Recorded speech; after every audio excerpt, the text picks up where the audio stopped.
Good evening, everyone. I'm Juan Fernandez. And I'm Pat Harvey. And we begin with new questions about Senator Dianne Feinstein. Today, reporters had a rare opportunity to ask the senator questions about her absence from Washington and her recovery. But it's how she answered that has renewed concerns that some have about her fitness to actually serve. And KCAL News political reporter Tom Wade is here live with the exchange today.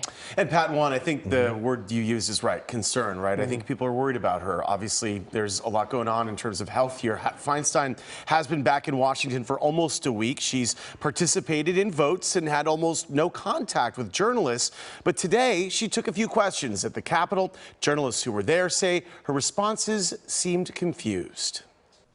This was the first video of Senator Dianne Feinstein returning to Capitol Hill last week after an almost 3-month absence. The 89-year-old in a wheelchair and appearing frail. Now there are new questions about her cognitive health after a brief and unexpected exchange Tuesday with a small group of reporters who spoke with her after voting on the Senate floor. I saw the elevator she would be coming out of and was able to kind of walk alongside her while she was being pushed. Benjamin Oreskes is a politics reporter for the LA Times and one of the reporters who spoke with Feinstein. She was asked, how does it feel to be back? She said it was good.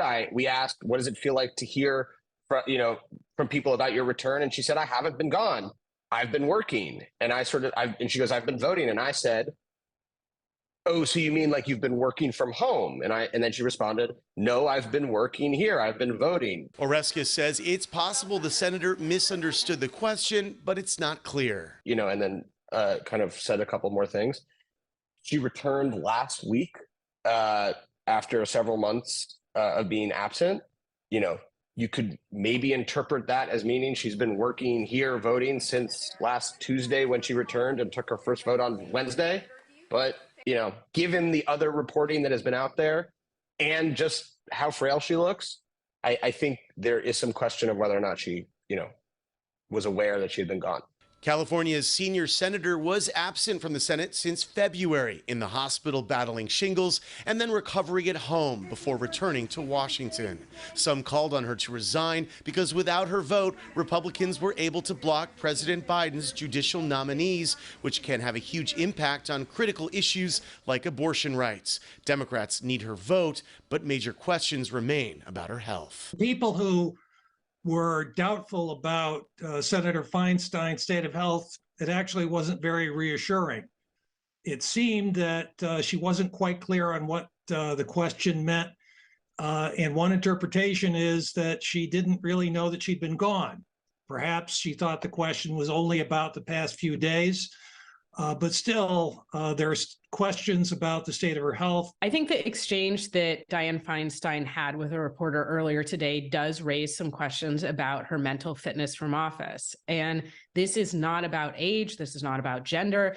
This is about whether or not she's mentally fit to serve in the U.S. Senate. And this might not come to a head in the sense that she's back, she's voting, and she's doing what Democrats need her to do.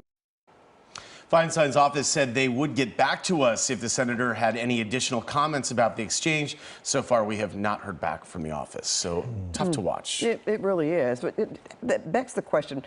She had to get cleared by her doctor to come back. At least that's right. What we were told. That's right. And I'm just wondering how she's able to keep schedule. Yeah. She's still in the wheelchair, but I mean, obviously a lot of hands-on from staff.